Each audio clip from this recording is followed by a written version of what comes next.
Just started, John. Absolutely just started. You're the first one, man.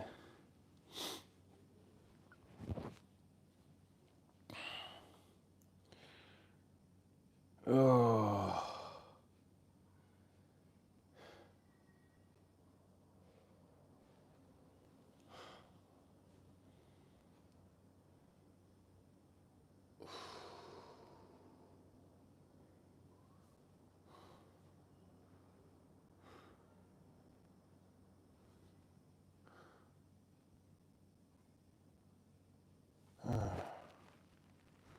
Willem.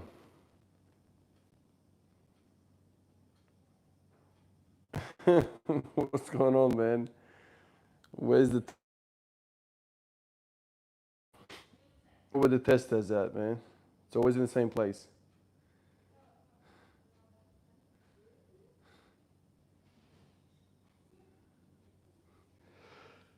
Ooh.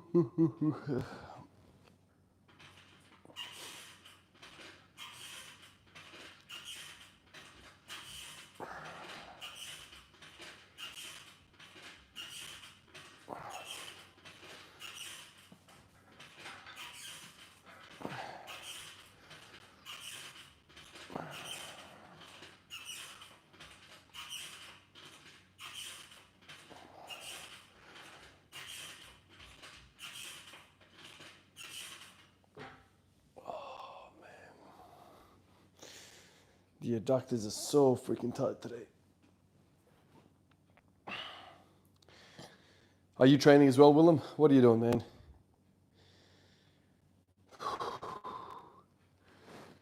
Just train a little bit. Just a little bit. That's all you need, man. Ooh.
Oh, woke up an hour ago.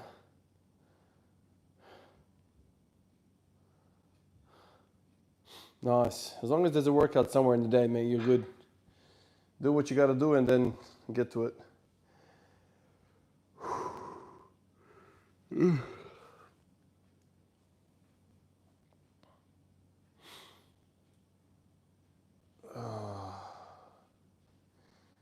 Frank says, I was watching yesterday's stream, now I jumped in this one. Thanks for the videos, Ivan. Hey, Frank. You're welcome, man. Appreciate you, dude. Appreciate you, man.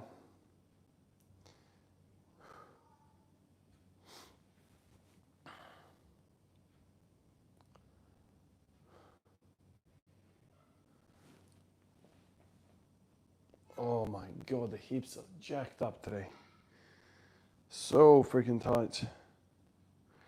Octavo Dad says, Yo, Ivan, I'm finally back. Missed this. Hey, what's up, brother? Welcome back, man. Good to have you here.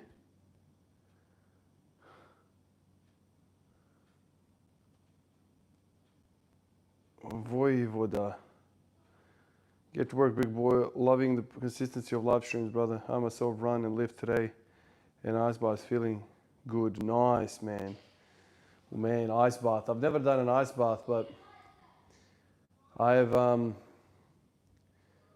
some cold therapy in the past, that's for sure. I did something like 6 months during the winter of nothing but cold showers. Never touched the hot water ever. And you just kind of get used to it after a while. Sometimes I jump into the pool during winter and it's terrible, man. Like submersion of water is 100 times worse than shower. It's just the transfer of heat is insane, man. You spend in there 5-10 minutes, you come out, you can barely walk. You can't walk, you can't use your legs. I feel like if you're going to do that, you have to do it for very little time, like 2 minutes tops, man. Get out. Otherwise, you'll get sick. It's too much of a shock, man. The cortisol level just gets absolutely smashed through the roof. I watched something recently about a guy who talked about, I think he said he got an autoimmune disease from doing cold baths and cold therapy. Was it autoimmune?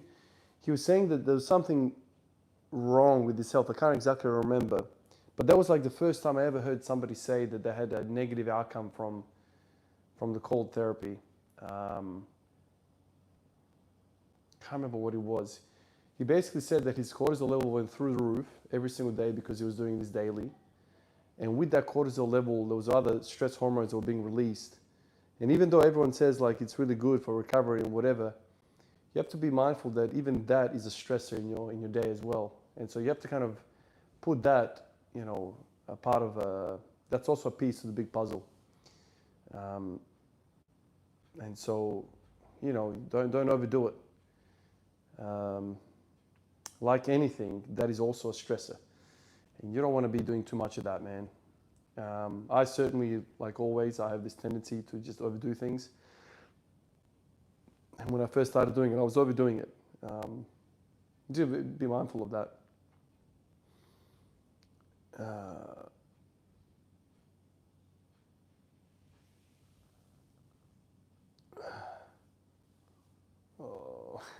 Bro, letting it out. What do I think of planks? Yeah, I've done a bunch of planks in my time. The trouble with planks and the trouble with any exercise that you can think of is that like I tend to put them through like a couple of questions in my mind. That's kind of how I rank exercises. One of the biggest questions is, can I progress this? And other than adding time, it is very hard to progress planks. Other than adding weight on your back, which it's not the easiest of things, and it's not, And so I remember one guy, he was like planking for 16 hours or some shit. Like the world record for a plank is 16 hours.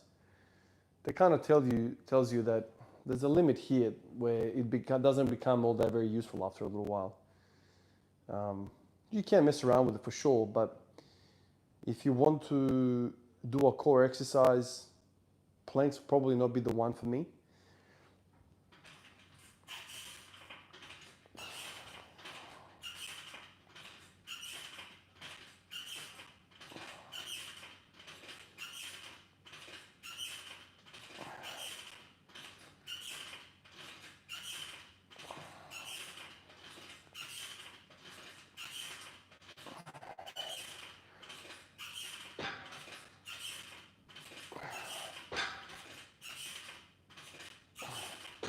And finally now it's releasing. It's taking 4 or 5 sets.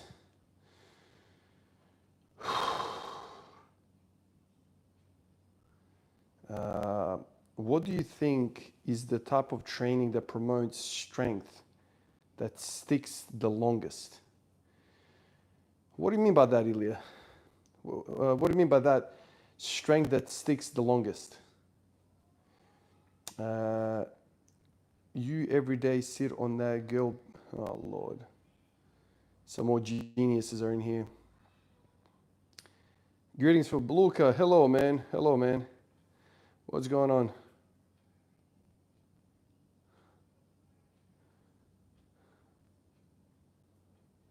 So 1, 2, 3. 3 heroes in the chat out of 22. What's the player current or past from the NBA do you most? What player current or past from the NBA do you most play like? Do you most play like? Oh God. So when I played, I was a good on-ball defender because I had that quickness. I was a good on-ball defender, especially like in the high divisions when I played. When I played Division 1, I was never the star. You know, when I played Division 2, maybe you could call me like the best player there. I don't know, something like that. But I was never the best player in my club, in my division. And so when I played, I would often play off ball, and I was that, I don't know how you'd say it, somebody that really defended well, and I could shoot. So that 3-and-D type of small 3-and-D, like I'm 6'1", 6'2", maybe, you know. So I mean that doesn't exist in the NBA. A 6-footer 3-and-D, that doesn't exist. I mean, I would need to be very tall in order for me to make the NBA as a 3-and-D. You need to be a wing as a 3-and-D. You can't be a point guard 3-and-D. I don't know. Who? All these, like, NBA is a different game. But I could shoot and I could defend. That was my thing.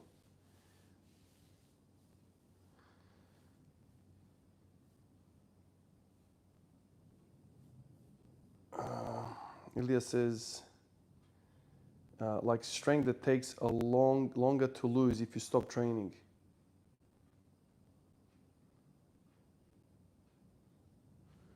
Oh, I don't know. Like, I've never really thought about that, man. Like, whatever you do, there's always going to be decay, no matter what you do.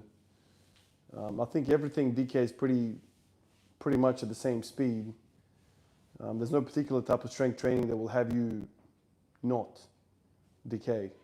Yeah, I don't really know how to answer that question, man.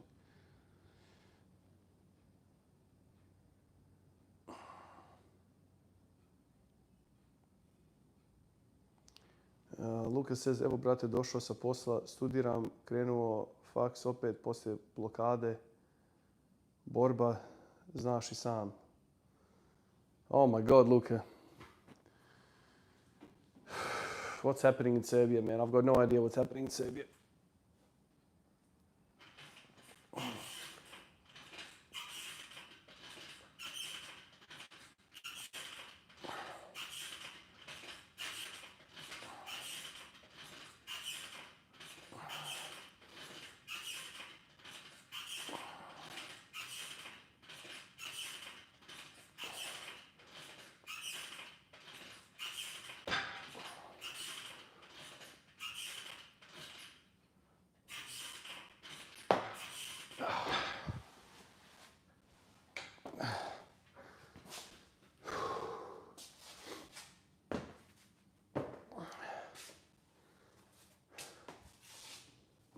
Alrighty, now that's done.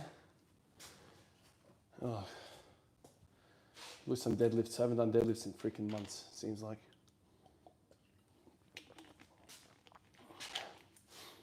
I'm not ready to work hard today again, so I'll just say hello to the deadlift.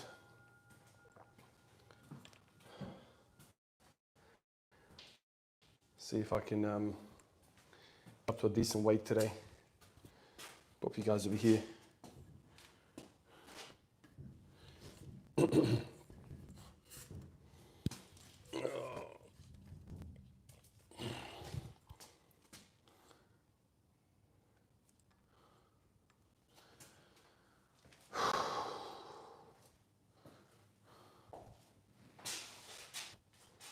Where do I put this?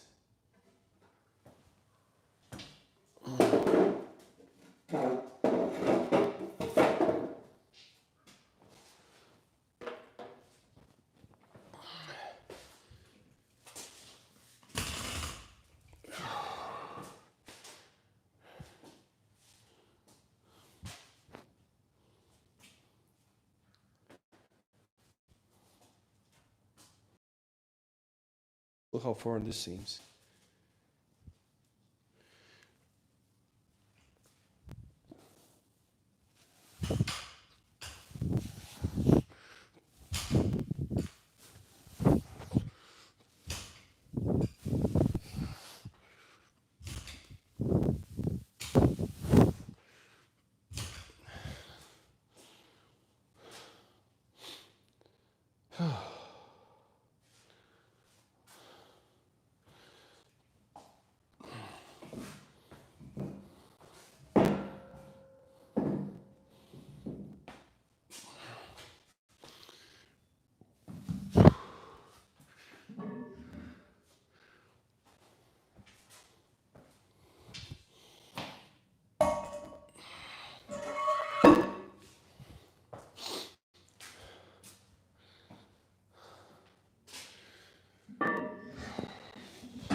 Oh man.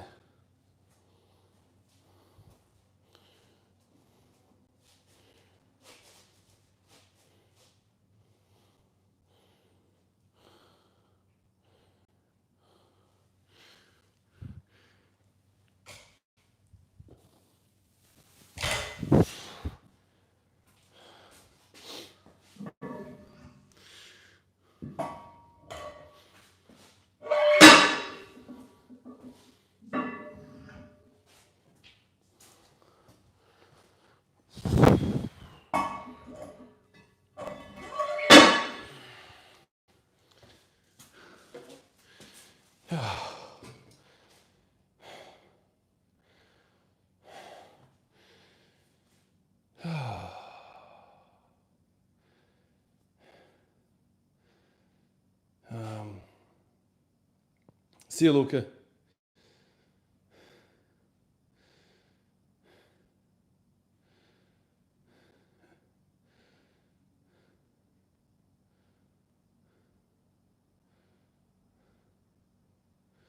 Mike Tyson once said, social media has made y'all too way too comfortable disrespecting people, not getting punched in the face for it. Octavia Dad, all too right, man. Absolutely. All you gotta ask yourself is that whether these people will say that to my face. I guarantee you that wouldn't happen. I guarantee you. But here we are, in the age of cowards.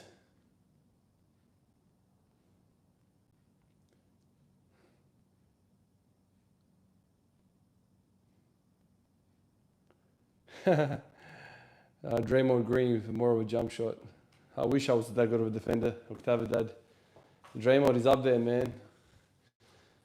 You know, amongst the greats of defense, that dude can really defend.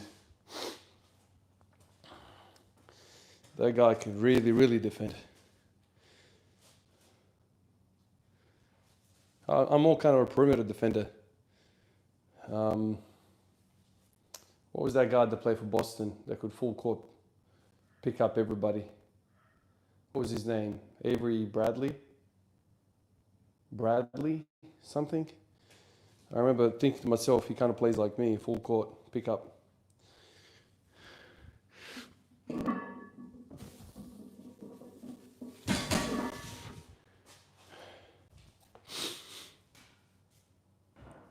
Oh, is this gonna jump on easily, I wonder?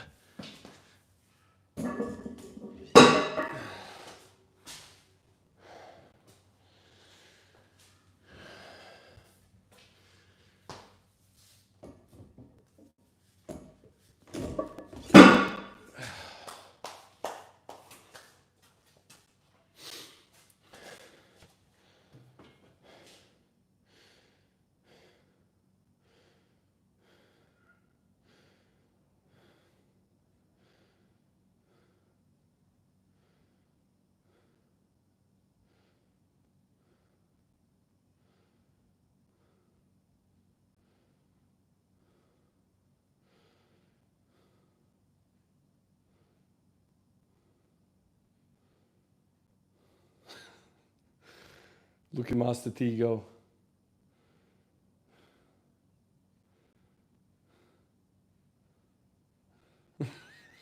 Man, there's some clowns in the chat, man. Look at this guy. What are you, 50-year-old dude talking like that? Master T, man, pull your head in.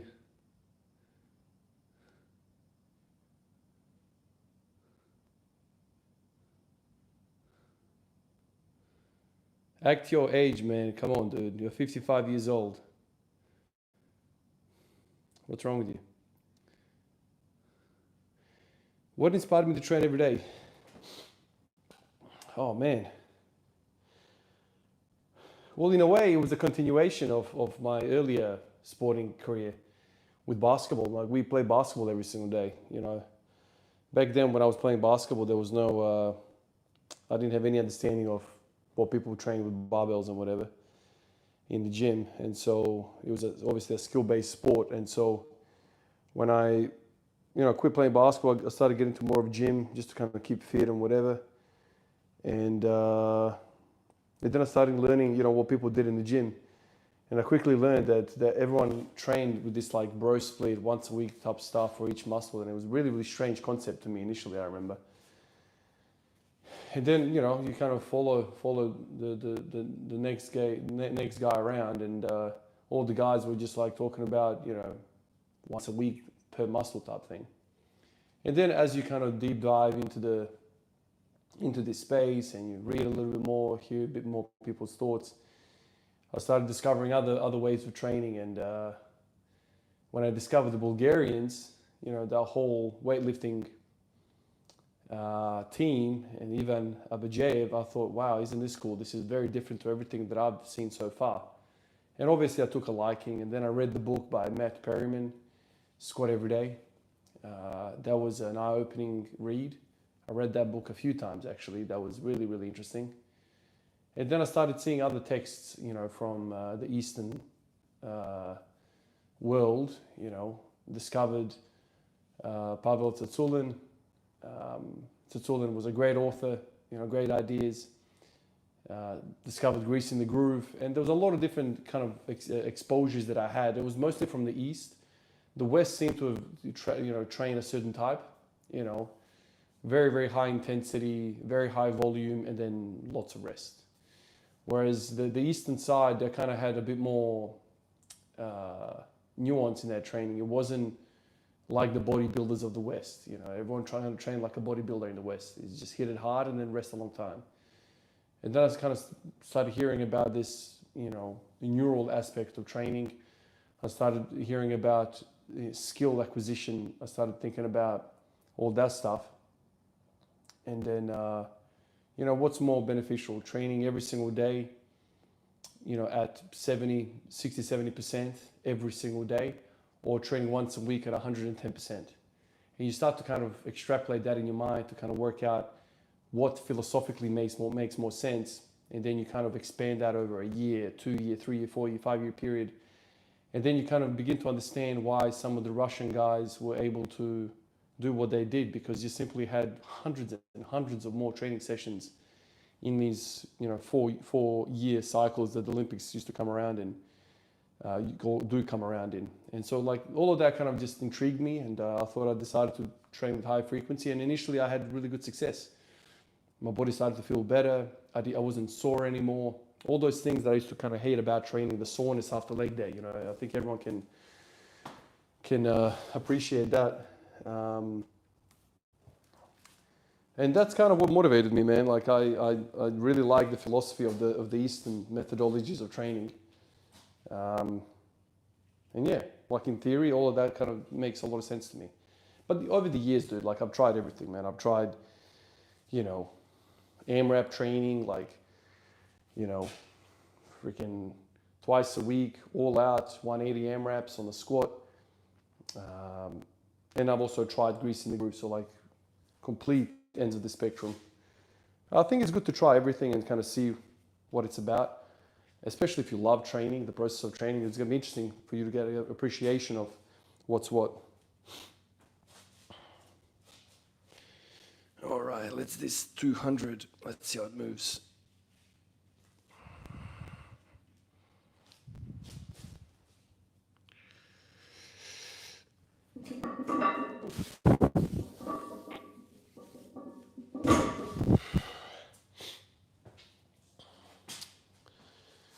Um,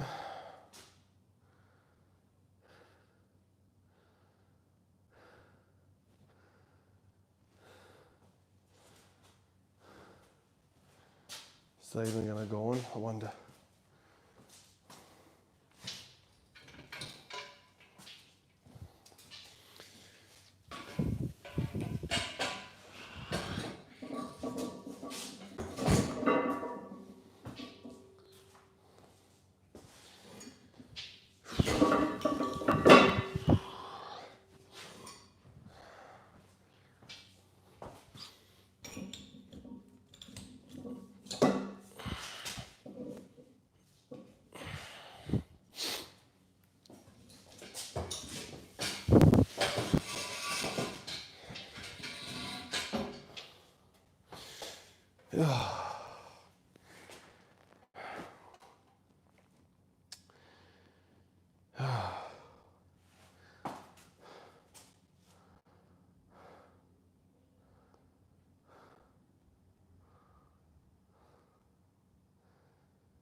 What's a good Eastern European joke? Oh, I don't know, man. Every language has their own little thing, I guess. Josh, that's it.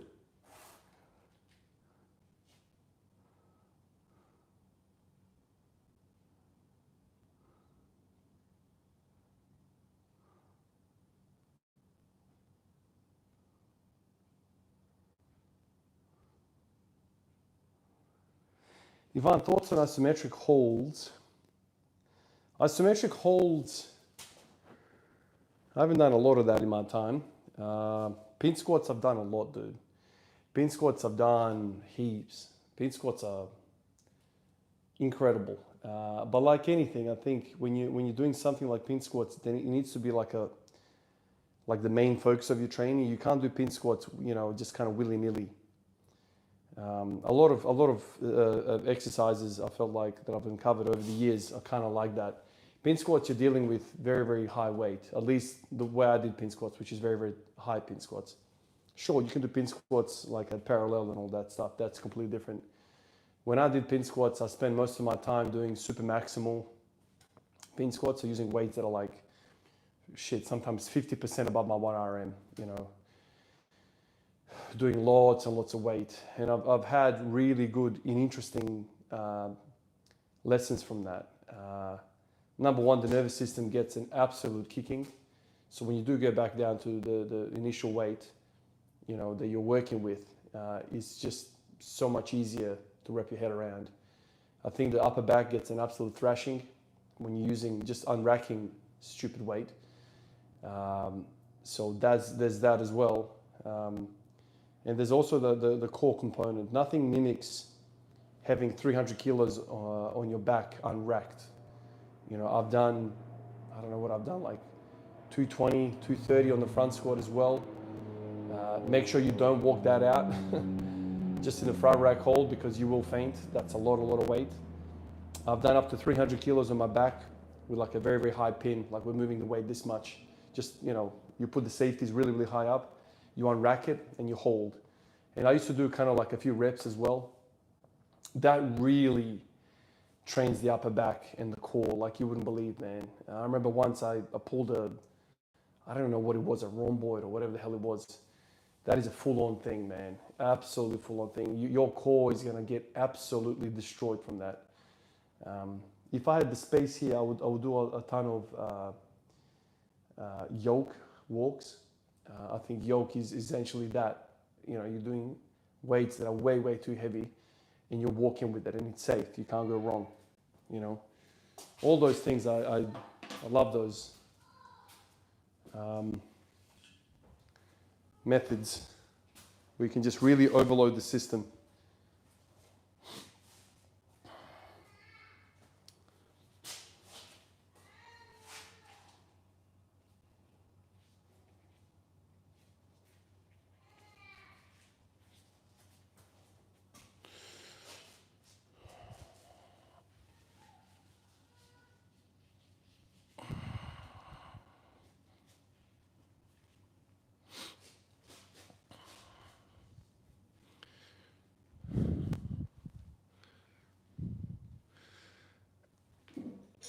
All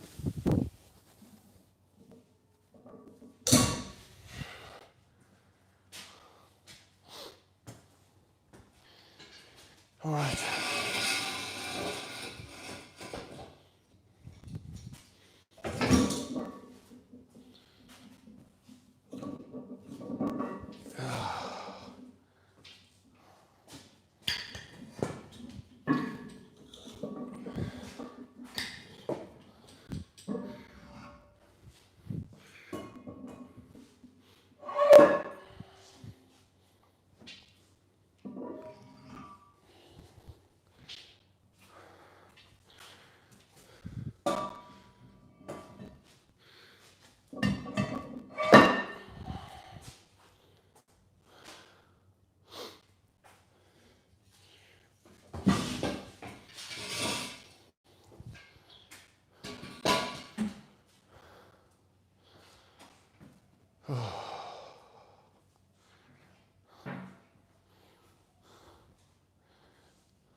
Oh man.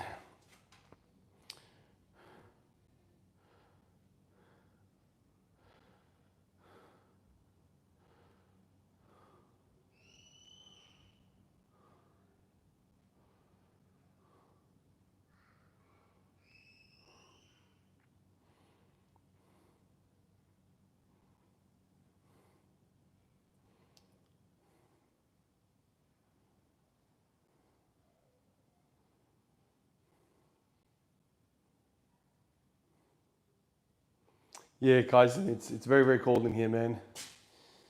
Exactly opposite to probably where you are. We're freezing our ass off down here now.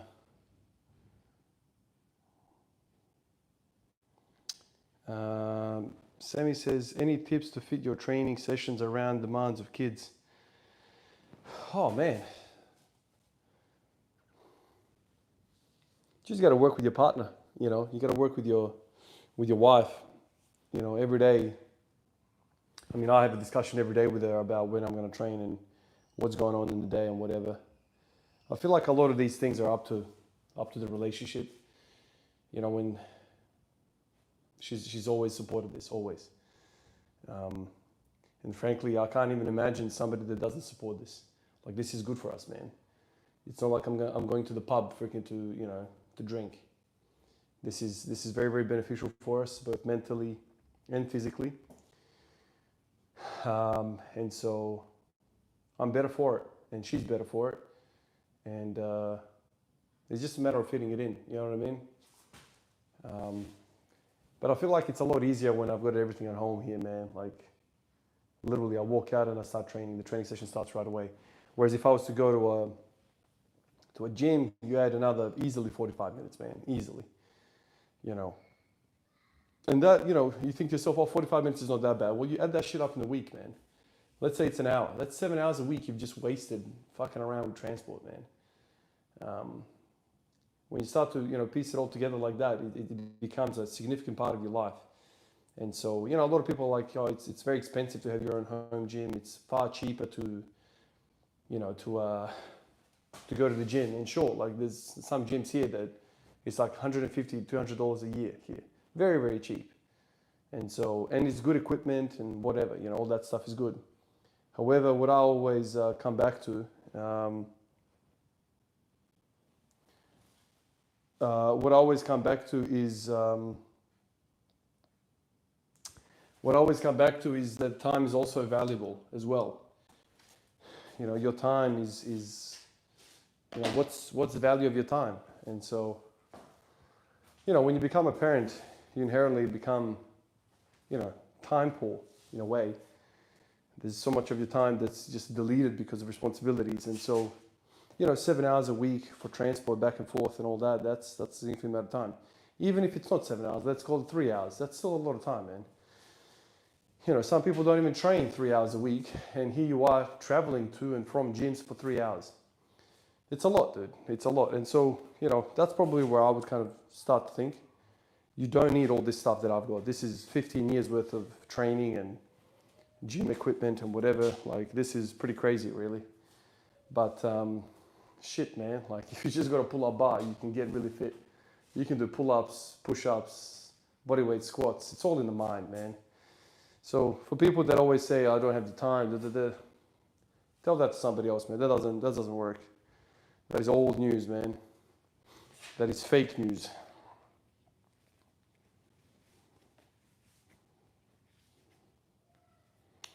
All right, let's see how 240 moves. This would be interesting. I haven't done deadlifts in a little bit.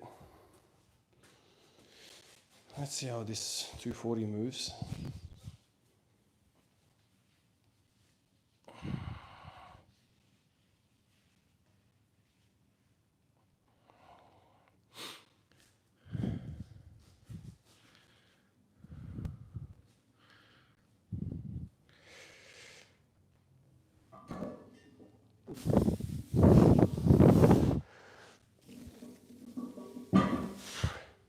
Put that shit down slowly. Shot to 260. Yeah, let's try 260. That felt pretty good.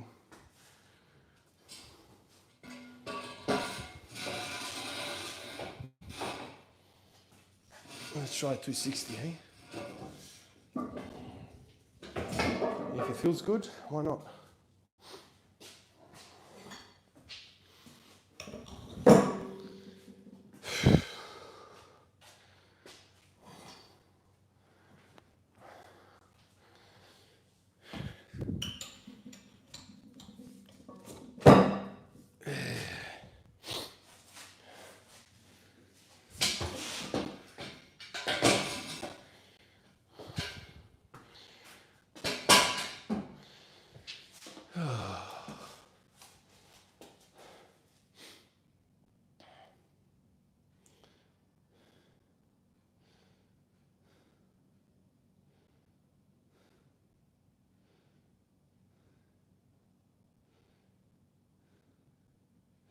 Oh, Kevin, for sure. It's not easy at all.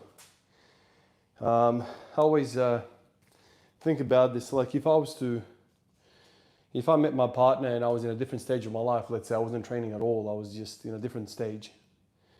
Introducing something like this, after 5-10 years of a relationship will probably be difficult because it's not what I was when I met her. But when I met her, man, I've always been the same, dude. Like, I've always been the same. I wasn't lifting weights, but when I met her, I was into basketball. That was kind of the tail end of my basketball. Doing a lot of running, lots of training, training a couple of nights a week, that kind of thing. Game. So I was busy with that, And also when I met her, I was going to university as well. And so I was busy for different reasons, you know what I mean? Like, but it was always part of my life. Training was always part of my life. Obviously the aim of my training has definitely changed over the years, but it's always been me. So in that sense, I feel like it's easy. I guess if you've, introducing something completely different, it's probably going to be a tougher sell, I guess.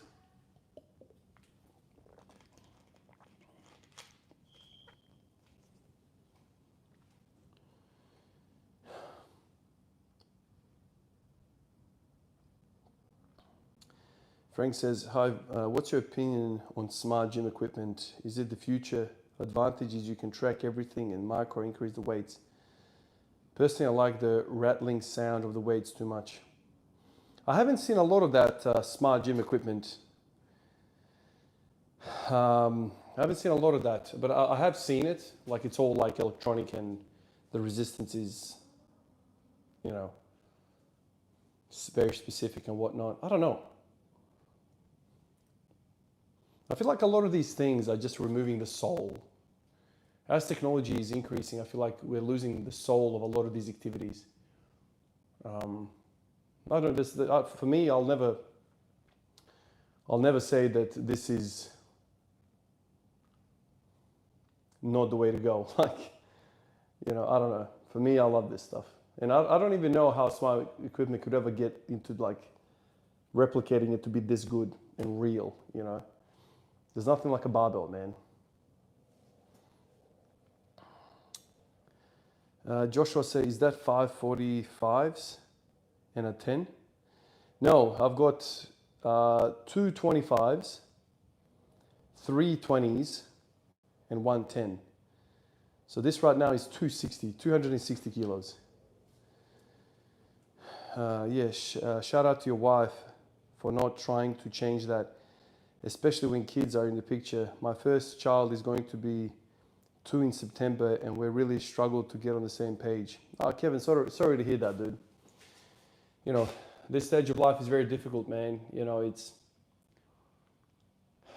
I don't know if you're 30 or 20 or whatever, in your 20s or 30s, but it's a really, really big crossroad in life, because in that period, you're supposed to buy a house, start a family, and advance your career.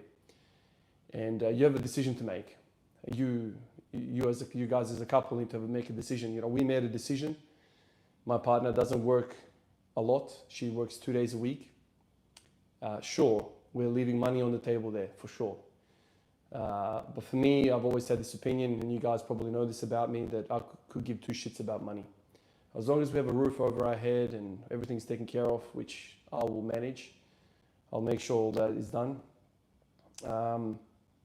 I'm happy, you know, her being home and managing everything and having time for me and the kids and us as a family, and so we can go on a holiday, you know, once a year or something, which hasn't been all that possible last few years. We did one this year. Last couple of years has been tough, but you know, we're happy. You know, you can't redline everything. You need to make sure, like, you have clear your priorities. I see a lot of people who are working full time with 2-3 kids. Kids are always in, you know, after hours care. You know, it's full on. And you know, for me, it's like, okay, cool. Career is important, great, but family is always going to be number one for me. Always. I feel much more happier when I have less money and more free time with my family. So, like, everyone's going to have to make that decision for themselves. You know, that bar for how much you can cope with is going to be different for everyone. You know, a lot of people would say, Ivan, you spend too much time training. Why don't you take that time and go to the hospital and earn some more money? Sure. That version of Ivan will be very, very unhappy. And so happiness is very important. That's what we're all kind of in this for, right? Like, some degree of happiness. And so the hours I work and the hours of our train, I've kind of, over the years, trying to balance everything out so I am happy, and so she's happy, and so we're happy. And then the kids obviously going to be happy if we're happy. So it's very tricky, dude. It's very tricky, and it's very personal, and there's no right or wrong. It's whatever. You know, you got to work that out for yourselves. Obviously, it starts off with good communication between the two of you to work out exactly what the goal of life is for you guys. And then you kind of go from there. But don't just try and keep up with the Joneses. Whatever they do, you do. Not everyone's supposed to be in the same box. All right, let me try this 260.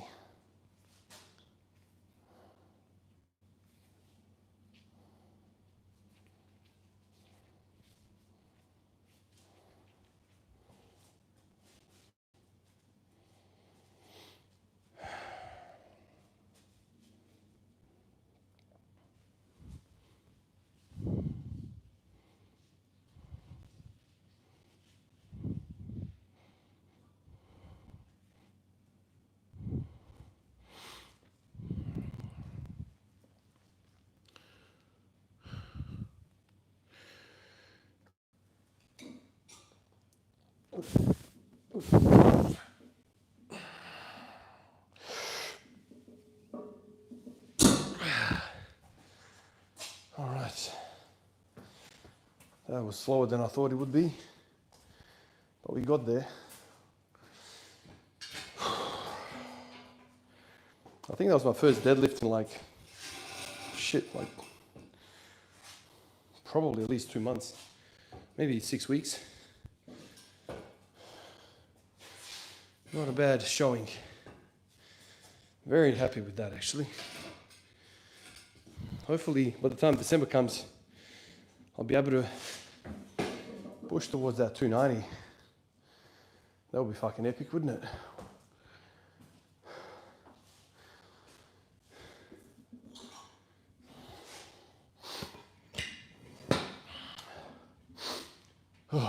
freaking clears your sinuses, doesn't it? One big pull on the deadlift. I feel like my fucking sinuses have released.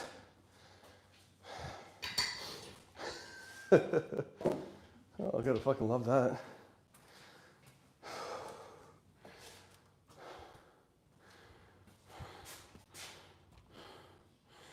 All right, let's get to squatting now. Have a bit of a breather, and then we start squatting. Bit of a tickle, a little bit of a single.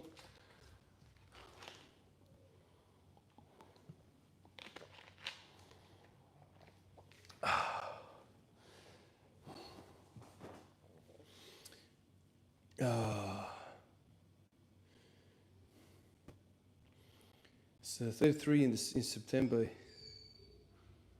but I think we're slowly getting there. Same as you when it comes to money life. Much more to offer. Yeah, that's it, man. And Kevin, family is definitely underrated. Thanks, Kevin. Oh, nuts. Thanks, man. There you go. Was it a good session?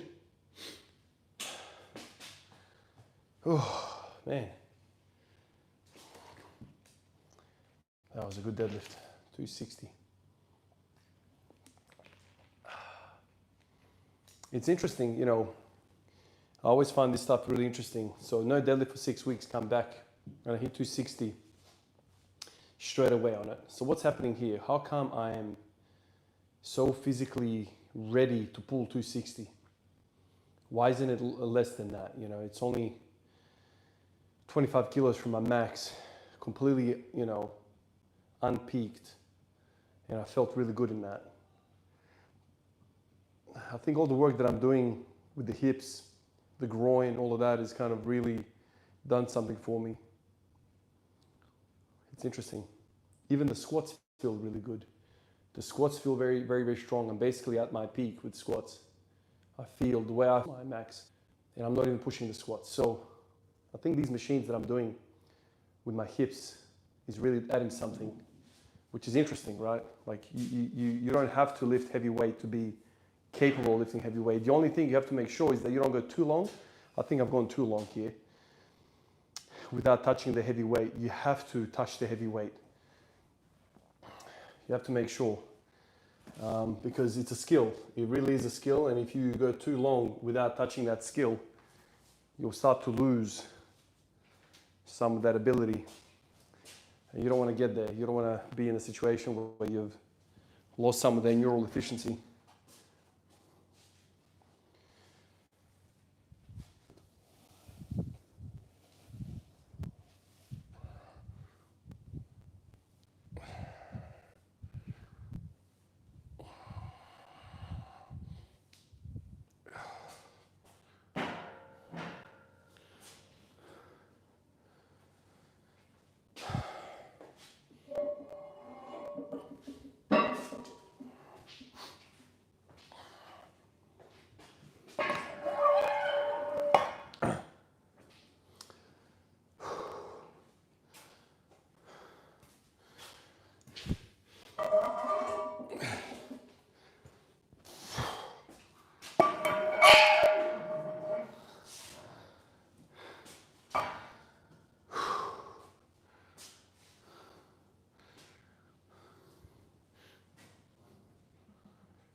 Get puffed out just unloading this shit.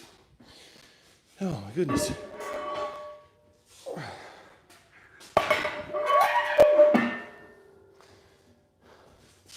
When I deadlift, you know, people feel all sorts of different things from a deadlift. For me, the mid back gets absolutely smoked.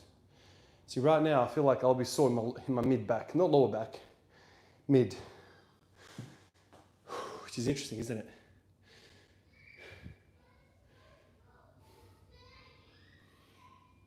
Hey, George, how are you, man? I've been good, man. How are you? Himanshu says, do you see comparable lag growth from doing rows as compared to pull-ups? Oh, I just made a video about this recently, man. For lats, rows are king, in my opinion. Rows are king for me. Everyone's different, but for me, rows are the best. When I do pull-ups, I hit the teres major and minor. There's a muscle right at the top of the lats called teres major. And for me, that gets absolutely smoked, not my lats, when I do pull-ups. So, when I do rows, I really feel my lats. So that's where I stand on that. Good pull, Ivan. Probs limited by your trying not to smash your floor. Respect the control. Yeah, that's a big thing for me, man. I can't. Number one, I don't want to make the noise. Number two, if I was to drop it, I think this concrete is very, very close to breaking. There's already chunks come missing everywhere. So if I was to drop it, you know, 200 kilos onto this old ass concrete, which is probably 70 years old by now, as old as the house, it's cracked all around. So I'm very, very mindful of that, which is one of the reasons why I really don't like deadlifting at home. Because part of me is always like, you know, I can't really send it.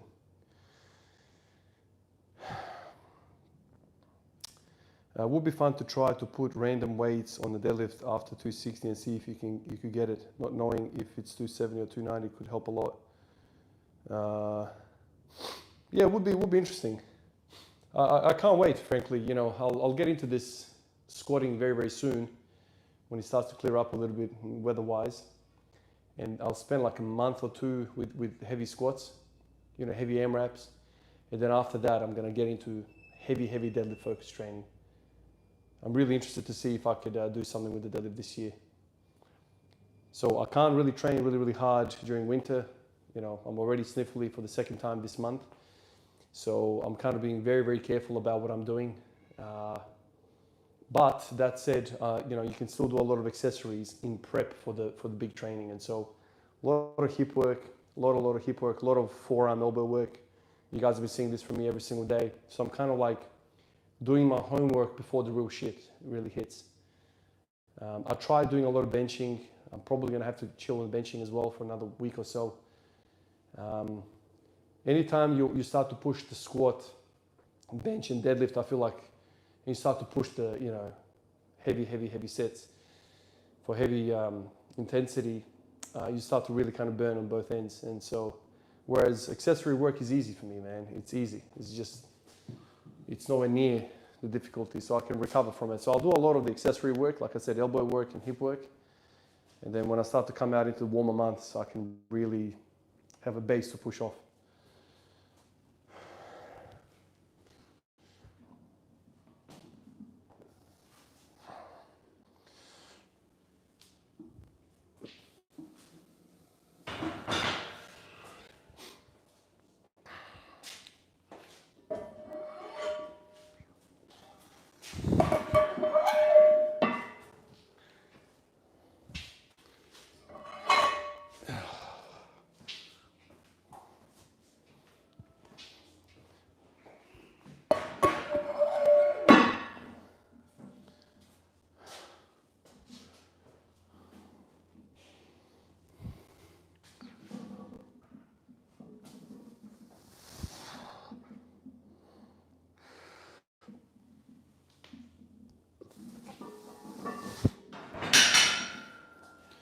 Oh, I'm feeling my mid back like crazy now.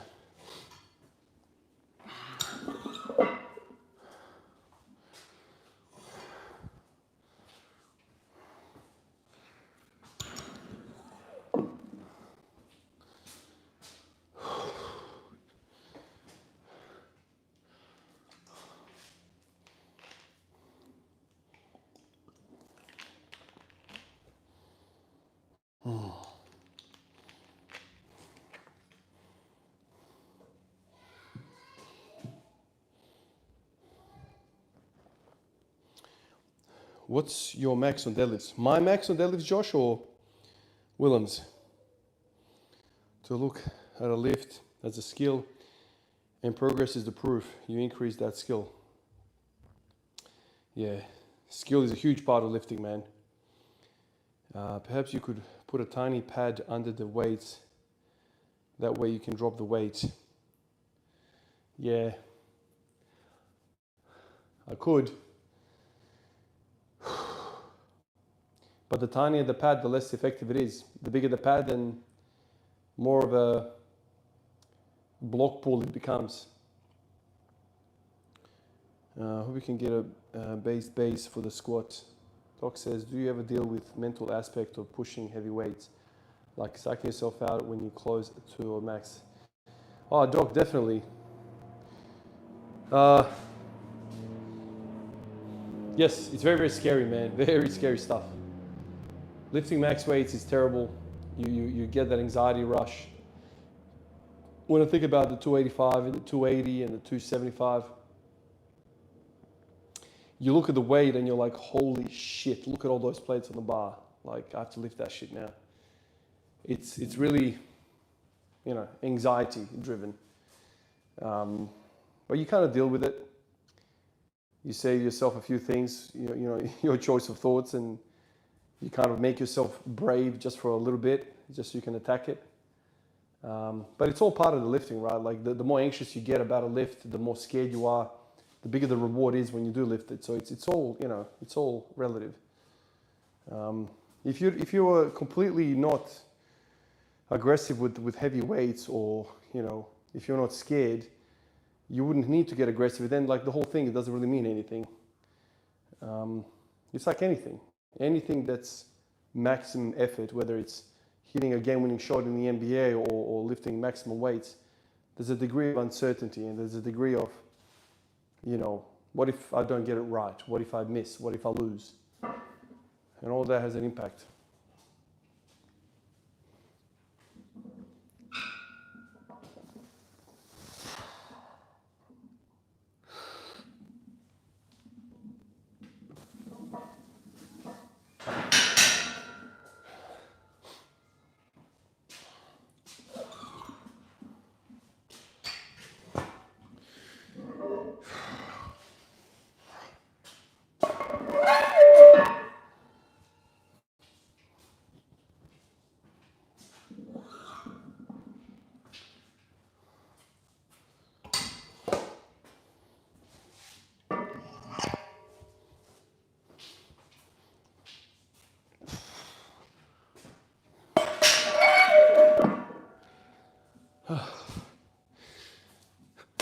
Oh shit, did I break it? No, it's good. We good. We good. Old phone, but still hanging in there.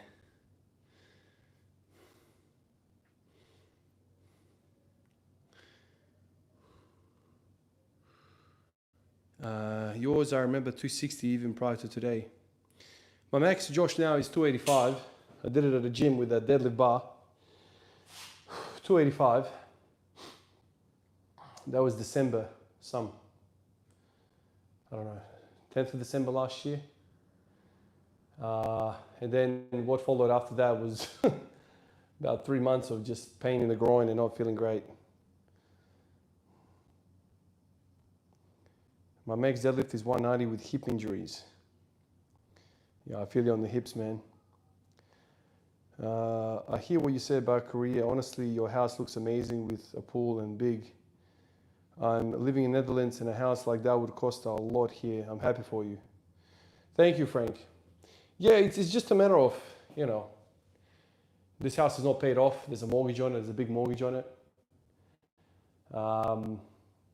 You have to weigh up a lot of different things, I suppose, when it comes to housing. If you borrow maximum money, you're going to be basically working a long time to pay it off. And that will dictate a certain life for you and your partner, right? Like a lot of people borrow maximum money from the bank with the idea that both people are going to be working 5 days a week. That is not a recipe for happiness, not in my eyes. But the world has become really expensive and less choice for us. And so it's almost becoming stock standard that both parents work full time. Whereas my parents, let's say, and previous generations, you would only need one person working full time. The other person could stay at home and look after the family and grow the next generation. Now the expense of living is so high that both parents need to be working like maniacs just to survive.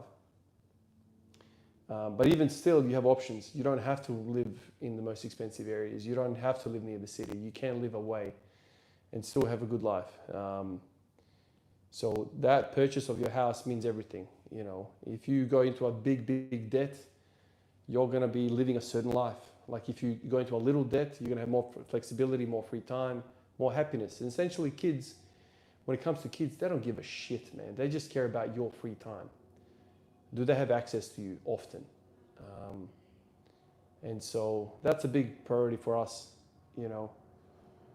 There's lots of things people do for success, you know. I've even thought about like, you know, if I was a single guy,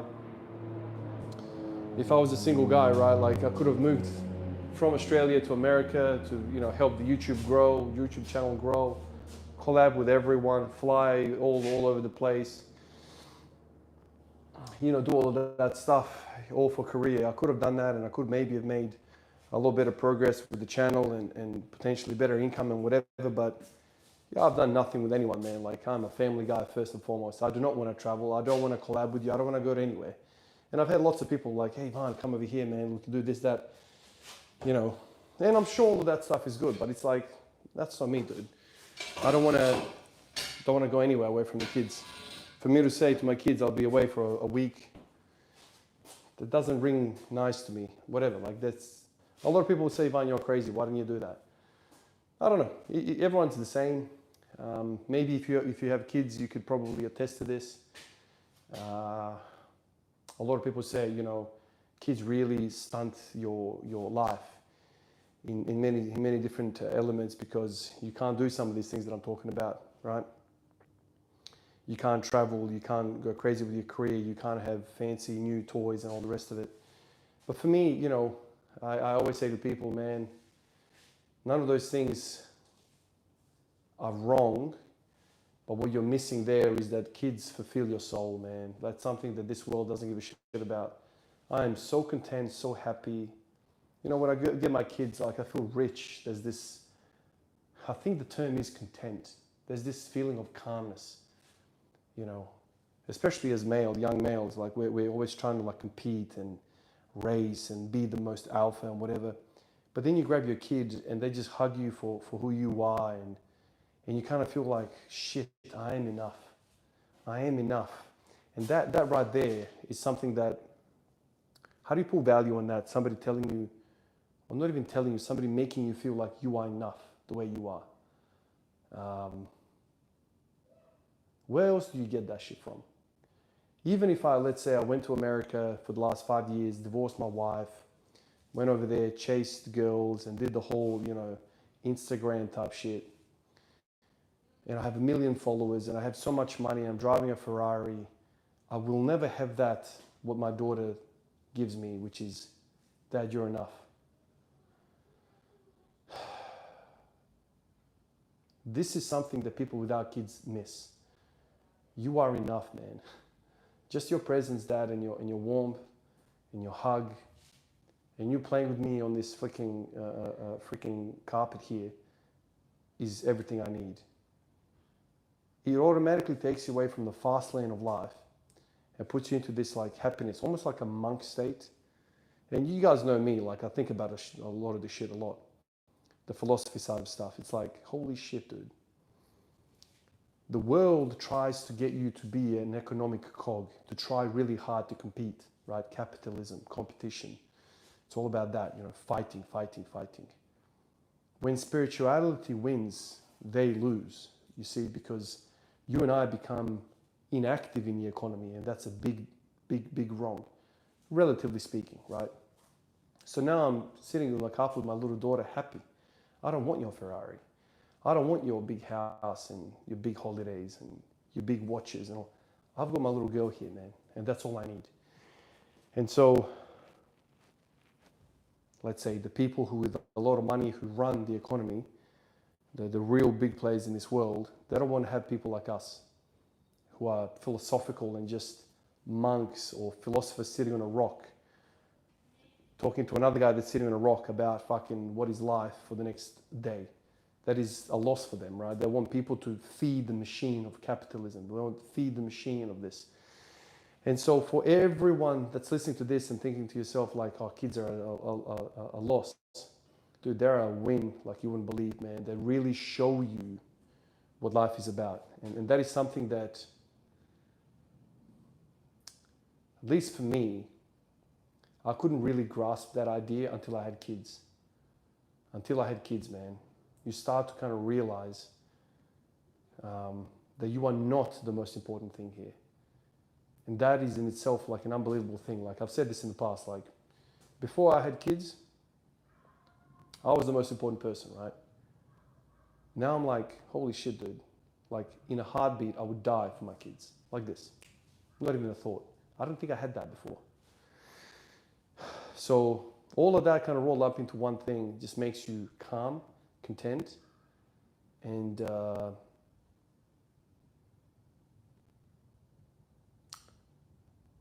just makes you content, man. I think that's the best word that I can come up with. And maybe this is why the world at large fights so hard to destroy the family model, because they've realized that the family model is a weapon against them, right?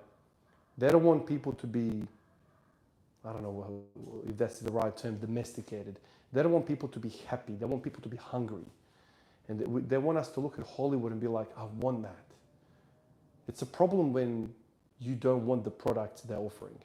That is a fucking big problem for them. And I feel like this is what kids bring. I know this is deep and fucking meaningful, but I'm giving you everything that comes to my mind right now when it comes to this stuff.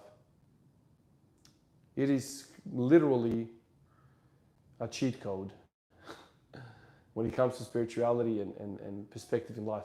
And absolutely, there are many people that have kids and don't have this connection in their mind. Lots of people. Lots of people don't give a shit. They have kids, but they're not mothers and fathers. The kids are just on the side here. They're going to school. You know, they just always getting palmed off and whatever. And the kids are kind of in their way a little bit. They haven't really grasped the true power that they have right there, because they're so still trying to fight the battle that the world wants them to fight. But there's no war there. That's just a fucking illusion, dude. That Ferrari is not going to make you happy. That fame, that fortune is not going to make you happy. Your little girl here playing with freaking Barbie dolls is going to make you happy. And that shit doesn't even cost. Anyone can have that. And that right there that's the cheat code to life, man. And that's the power kids have.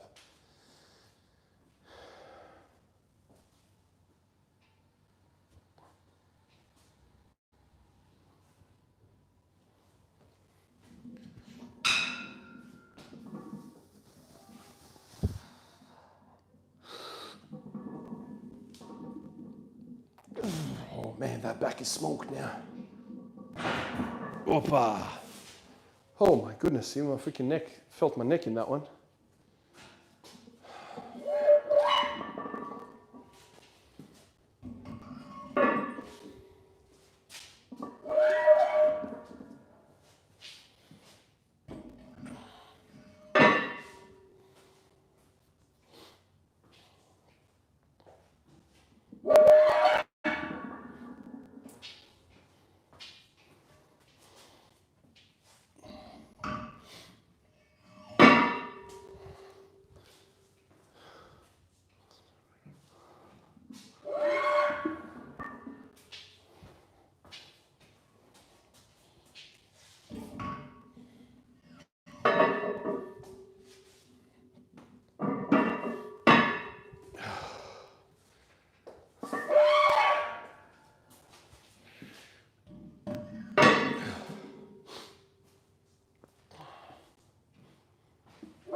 Oh my God, 8 plates later.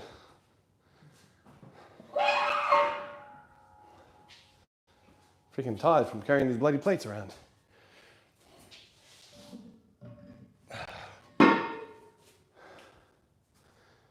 Alrighty. Shit.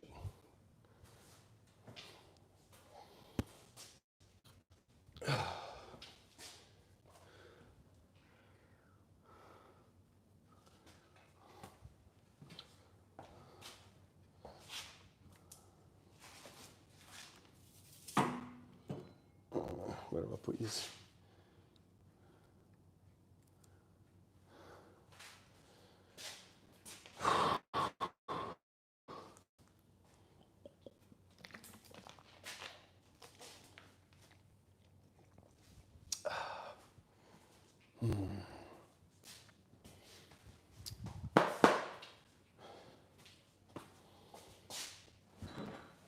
Alrighty, let's do this a little bit now. Whoop, shit. See, when you don't have a cover, phones fall out, try to break themselves.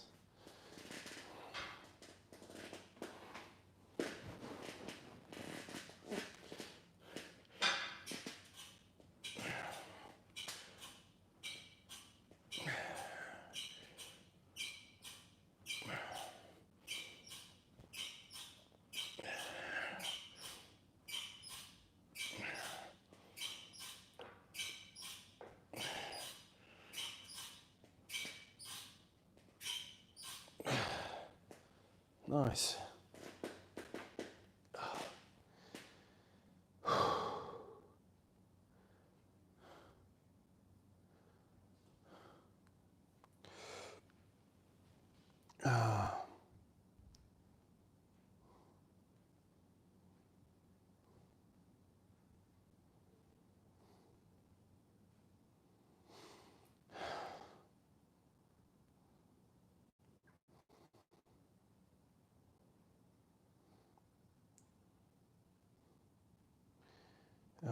Where am I? I've lost my...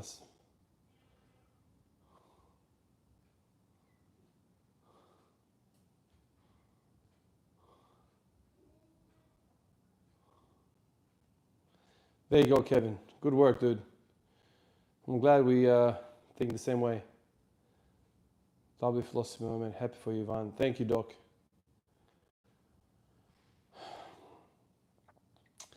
Acute ACL tears. See if you can get a scan to confirm with no other damage. Ice and elevation, maybe swelling, knee slides. Makes you complete. Family and guns. All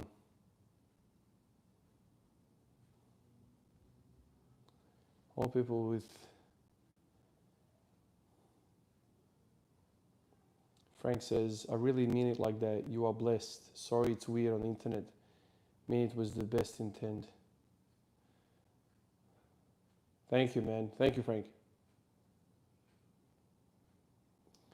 Were you and your wife first long-term serious relationship? No, we were not.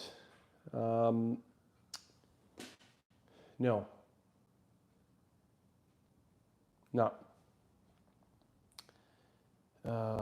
Jordan Train, been trying to manage the pain by just elevating and icing on Tuesday, so fingers crossed. Jordan, have you done your ACL, man? Shit. Sorry to hear about that, man. If you just go to the physio, they'll be able to just, I mean, you're doing a scan, but there's a particular assessment they do. It's kind of like it's a physical assessment to see whether the ACL has completely given up. You basically sit exactly like I am, just opposite to me, and I grab your knee and I just kind of try and anteriorly distract it. And if the knee kind of like buckles easily anteriorly, then the ACL is given. It's a very simple assessment to do to work out whether the ACL is completely ruptured. Oh, damn. Sorry to hear, Jordan, man. Oh, Willem, I know I've tried oiling the living shit out of it, man. I've tried oiling every freaking aspect and still, it's a chain. I think the chain is tied. There's the DW40, like, man, I've drenched it with freaking, I don't know where the thing's coming from.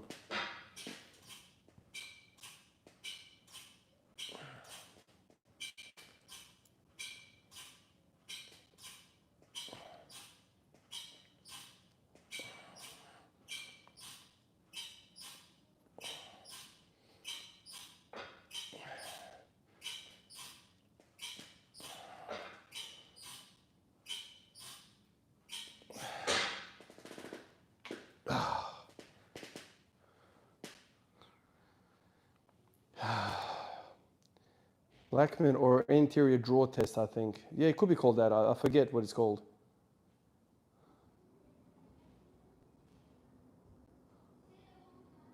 Why don't you train with music going? Robin, that's a popular. Potentially, Ivan had some physios do the exact test today. They think it's an ACL tear. However, want to get further scans to see if I might just be a meniscus tear. Pretty shattered. Oh, Jordan, man. I'm shattered for you, dude. Freaking ACLs, man. Something that I've learned very, very quickly. So when I first started lifting, squats and deadlifts and all that, trying to progress it, it is unbelievable how shit the body becomes at sport. As I was kind of getting to my 3-plate squat around that period is when I snapped my freaking ankle the first time around. And it was like terrible, man, terrible. And then a year later, I recovered that ankle, all that was fine. I was back to, proper training, boom, the other ankle went.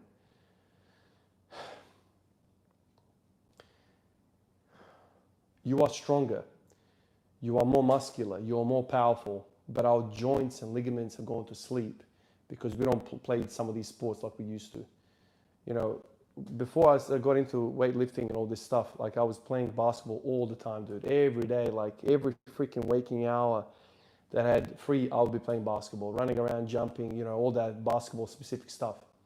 And at the time, I had no idea how much that was doing for my knees, for my ankles, for my hips, everything. You stop that, right? And you replace that with weightlifting. Your muscles are now going stronger, you're more powerful. Then you go back to some of these movements and these ligaments just start to fucking pop, man. You just start to break shit. I screwed my ankles up, and to this day, sometimes they hurt and they click all the time. That retired me. I was like, if I'm going to take this freaking weightlifting seriously, I need to stop with all this other stuff. If I was to continue playing basketball, sure, I could have done that. But I have to play basketball every day. I have to work on those ligaments because, the old saying is ligaments and tendons, they need frequency, lots of frequency. And so you can't play basketball once a week. You can't do it. You need to be running all the time. You need to be training all the time to kind of keep all those ligaments and tendons pliable and ready.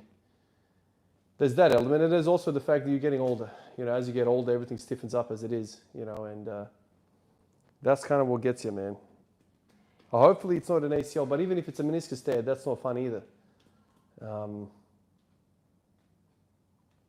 Hopefully it's not that bad, man.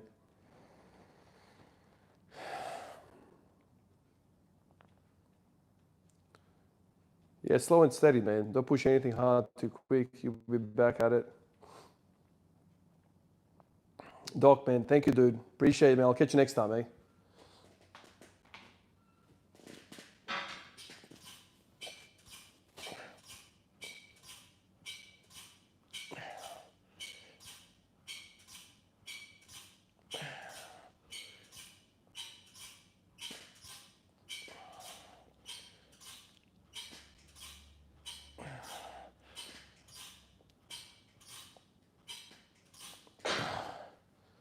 All right, that's 3. I think we had the conversation at the gym about just how unpredictable sports are, especially when I've been powerlifting, gaining muscle, and have barely been running. Yeah, Jordan, I remember those conversations we had. Yeah, that's what retired me, dude. I miss basketball like crazy, dude. I really miss the sport, and basically damn near every month somebody at work is like, Ivan, can you fill in for the social basketball team? I would love to get out there and play, man. I really, really would. I remember at one point I was playing indoor soccer. My brother had this like social team. They were playing like whatever every Tuesday or whatever it was. And I was like, I just want to chill out with the boys and just like, get out there. And eventually, like after lots and lots of thought, I was like, okay, I'll be the goalkeeper. And they were very happy about that. Nobody wants to be the goalkeeper. So I was goalkeeping for a little while for them. It was fun, but I would have loved to get out there, and actually play soccer. But I didn't because I had that fear of injury. Like I'm a bulky guy now, dude. Like when I was at my best at basketball, I was 80 kilos, man, like high 70s. I'm 105 kilos now, 100 kilos, 105 kilos. That is very heavy. That is not a body that can change direction anymore. That is not a body that can jump. I can like when I take the kids out, I can jump and grab the rim. Okay, cool. That's under control manners. But like if I was to jump and somebody was to just tap me a little bit and I was to fall awkwardly, dude, I think my knees will both fucking blow out. I don't know what I would do. The ankles would snap, the Achilles, everything would snap. That is not a body that's conditioned to plyometrics and all that stuff. That is just, I have fear, a little fear when it comes to all that shit. Yeah, running, dude. Running it's a lot. It wasn't a typical ACL tear as well, where it gives way while turning. Someone cleaned me up from the side and heard a huge pop and then just heaps of pain. Oh, shit. Yeah. The typical one is when you plant and there's like this lateral deviation or like anterior deviation where the knee just gives. Sounds like you go clean from the side and you heard a pop. Fuck, what could a pop be though? What could a pop be that it's not a ligament of some sort? I don't think the meniscus makes a pop sound. That's kind of like tendon territory, right? Like when the Achilles pops, like I saw my dad tear his Achilles in front of me and he would turn around like somebody hit him.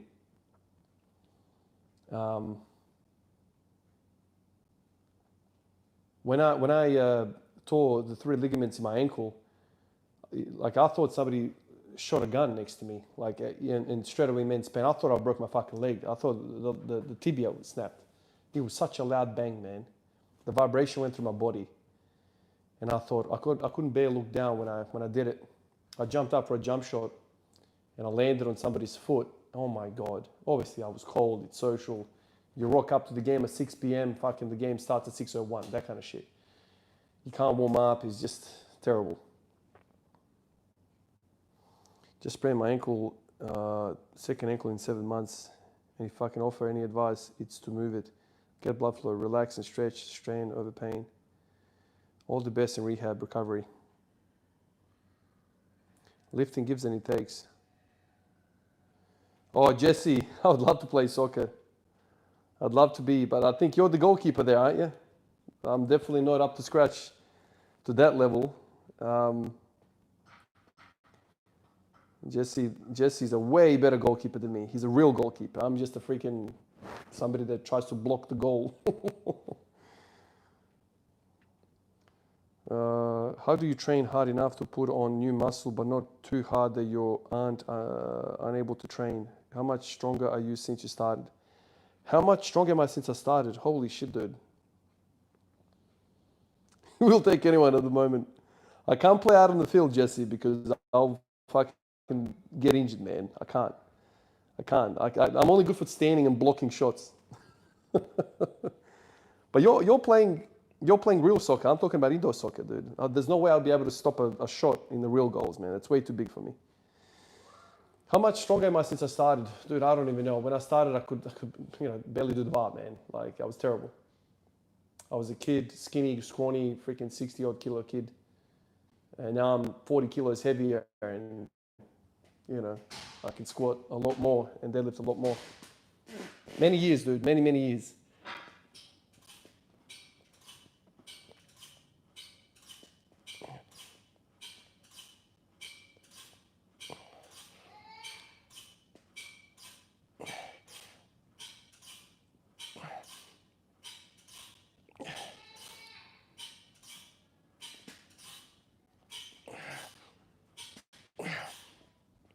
Oh, man.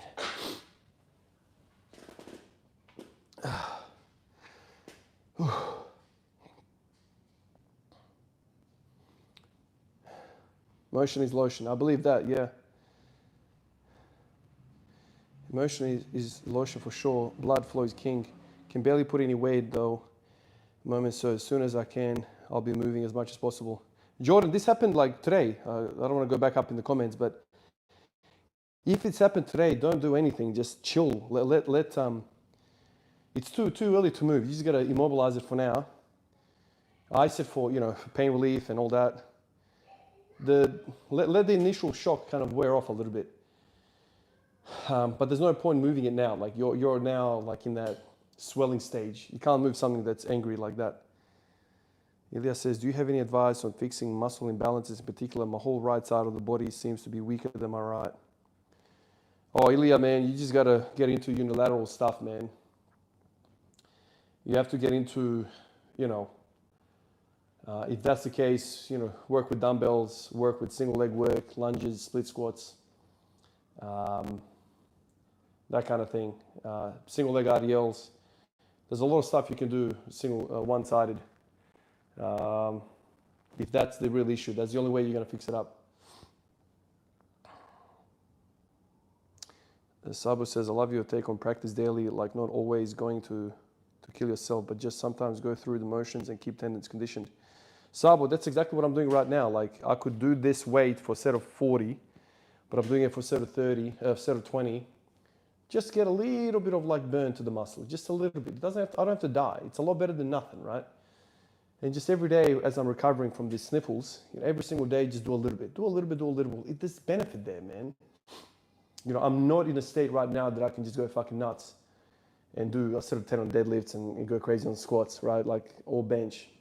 But I'm just doing enough just to get some blood flow, make the body feel good, go inside, shower, eat, stimulates the appetite. If I don't do anything at all, like literally I can't recover.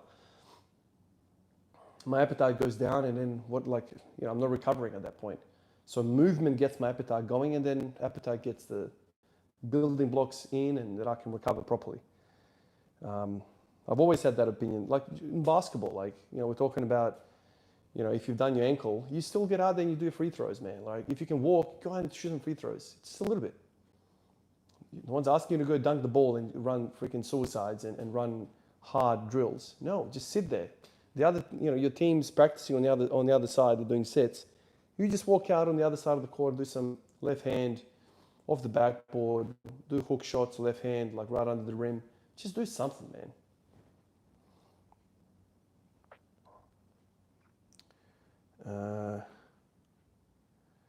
Yeah, I can't move at all. Been in bed for the last 8 hours and just elevating. So much pain just going to the bathroom on crutches.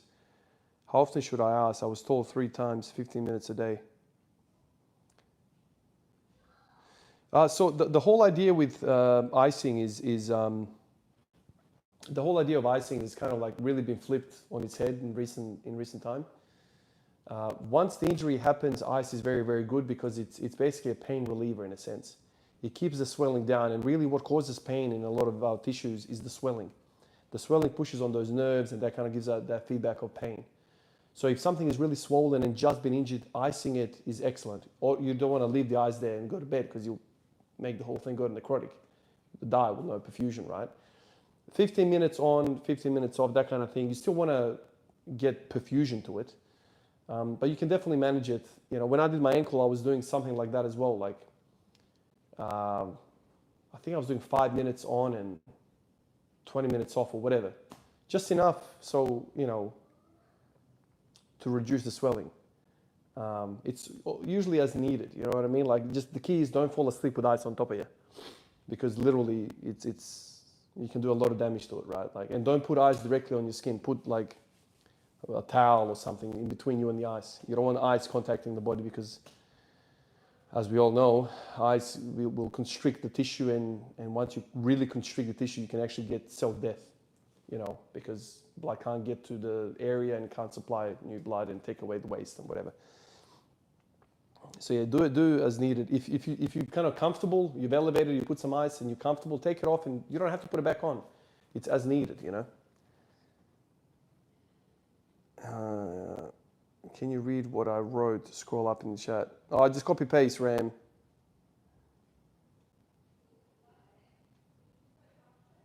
What do I think about Pavel Tsatsouline? Oh my God, that's one of the biggest influences of my life in terms of my training. Pavel Tsatsouline is a great author, dude. He is somebody that I've read multiple books of. My favorite one being Power to the People by Pavel Tsatsouline. He like really opened my eyes of what training really was. It was the first time that I heard something different.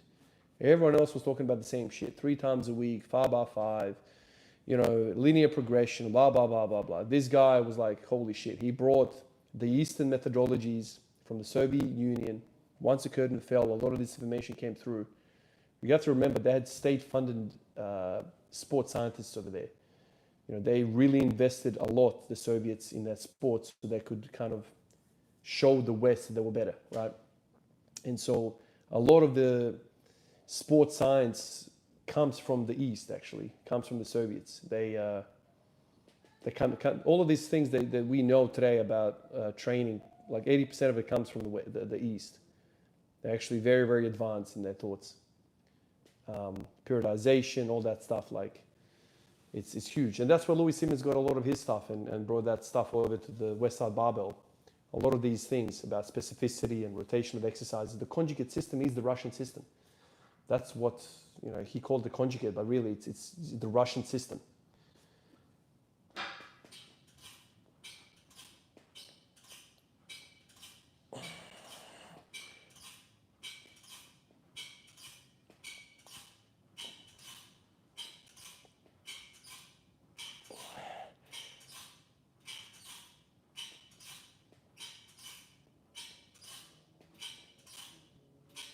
Oh my God. All right, boys, that's it. That is it. How long has this been going on for? Even my live bloody sessions are being damn near an hour and a half. Well, they're hour and a half. Just over an hour and a half. Guys, like always, I appreciate you. Tomorrow's going to be a similar time session. Jordan, man, really sorry to hear that you've screwed yourself up, man. Really sorry to hear that, man. But like you got over your back injury back in the day, man, I reckon you'll get over this and you'll work it out. Especially with your training mindset and your background of training. You're not just a regular guy that did his ACL. Like I know it's saying a lot, but like you've got a huge sporting history, man. Do you have an opinion on whether surgery is required for most ACL tears or is the situation dependent? I'm shit scared of surgery. So I'll give you a scenario, dude. Like my brother-in-law, oh God, when he was like, how old was he? Late 30s. Once again, social sport fucks us all up. He was playing basketball or whatever. It was actually in, what's that place called? We used to play soccer over there. The Parks. I don't know if you know the Parks Recreation Center. Even before the new development, he was going over there with his boys and playing, and then he fell, onto his feet and just slid. His foot kind of slid forward. Boom, popped there. Had some exams and like, yep, your ACL's popped. And then years down the track, I can't remember how he did the second one, but he basically popped both ACLs and he went 10, 15, damn near 20 years. No, not 20 years, about 15 years. He went 10, 15 years. He went on living his life with no ACLs in either knee. He's an electrician, climbing up ladders and whatever, blah, blah, blah, blah. He couldn't take time off work, young kids, family, bills, all the rest of it. And so then he ended up taking I think it was 9 months off work, and then he had both ACLs on 2 separate surgeries. His surgeon didn't want to operate both of them because then you become immobile. How do you toilet yourself? How do you live? You know what I mean? How do you shower? So he did one ACL. I don't know how long it took, 3-4 months off. And then he did another ACL surgery. So you can live your life without ACLs. However, it's a risk. Your knee is very unstable. And especially him climbing on top of a ladder and climbing on top of roofs, your knee can just kind of buckle and give. So it's not an absolute must to have an ACL. But in terms of 100% function of the knee, you kind of need it. Because what the ACL essentially does, dude, it this is the knee. It prevents the knee from doing this, sliding back and forth, or it prevents that shearing force from winning. right? Like if this is, like, let's say this is the foot and this is the hip, and you're running, right? You're running like that, and knee's behaving like this. Well, you don't want the knee to go like this way. That's an exaggeration, but like all of that stuff, that anterior and posterior deviation, that's what the PCL and the ACL and MCL and LCL, all that's what they do. But the ACL is the one that stops the anterior gliding forward. So regular dudes probably don't need the ACL. But if you're, I don't know how you are, if you are interested in squatting and deadlifting and being strong, you're gonna have to need your ACL. And it's not like what it used to be back in the day. Now it's a keyhole surgery, dude. Like it's not a big deal. They just take a bit of your hamstring. I don't know which part of their hamstring, and they chuck it into your knee. I think that's how they do it. And the whole surgery has progressed heaps. I don't know if you know soccer. There was a guy that played for Real Madrid back in the day, man, Englishman, Michael Owen. He played for Liverpool, and he was like a gun, man. Like he was like one of the best strikers in the world, absolute fucking weapon. And it was Liverpool, yeah, Liverpool. Young guy, like 18, 19 years old, killing the league, man. Like absolute weapon. Like he was one of the fastest sprinters, and he could like really get to any ball, and a great finisher. Goes to Real Madrid. Soon after in Real Madrid, he does the ACL. He had surgery back then, and this is like early 2000. So the story goes that the surgeon that did his ACL repair essentially took no, I'm lying. It wasn't an ACL. He had a hamstring tear. Nah, I got myself mixed up. No, he tore his hamstring really badly, like ripped it off the bone. Anyway, I'll finish the story, but I got screwed over. It's not an ACL. But also interesting, just to tell you how surgery has progressed. And instead of taking that hamstring, that particular, I can't remember exactly which one, semitendinosus, semimembranosus, or whatever the hell it was, he ended up taking that one strain of the hamstring that popped, and he tied it up to the nearest hamstring, right? So he had two hamstring bellies going into one tendon. Career gone. He lost fucking 30-40% of his speed. He was just basically couldn't run, couldn't sprint. So now in today's surgery world, like they would never do that. They would always pull it down and then make another insertion and insert it. Back in the day, Achilles injuries used to be end of careers. ACLs used to be end of careers. Those type of hamstring ruptures, where you tear the fucking hamstring of the bone, end of career. But now, you know basketball, Jordan. Fucking Russell Westbrook comes back and it's like he never had an ACL, man. Kevin Durant, I know he's tall and lanky or whatever, did his Achilles, still fucking all-star, incredible talent. There's been people like this now, and it's all because of the advancement of surgery and technique. Guys are coming back and they're like unfazed. The Achilles is still very, very tough to come back from, but ACLs, a lot of people come back and they're pretty good. So don't stress too much. It is what it is, dude. It happens all the time. With anything that happens like this in life, there's always a chance to learn and develop, and I'm sure you'll come back and you'll be strong, man. Like my brother-in-law, he's the guy that comes here in some of my videos and he's working out in the back. He can squat, he can deadlift, he can do everything like normal. He's unaffected at all. And he's 51, 52. So don't worry, you'll be fine.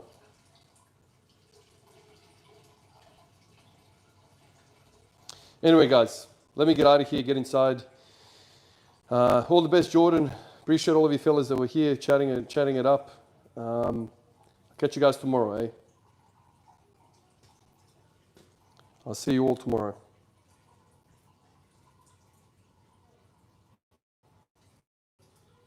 Peace out, fellas. I don't know if this thing's working. Yeah, keep me up with it, Jordan, man. All right, fellas. Appreciate you. Bye-bye.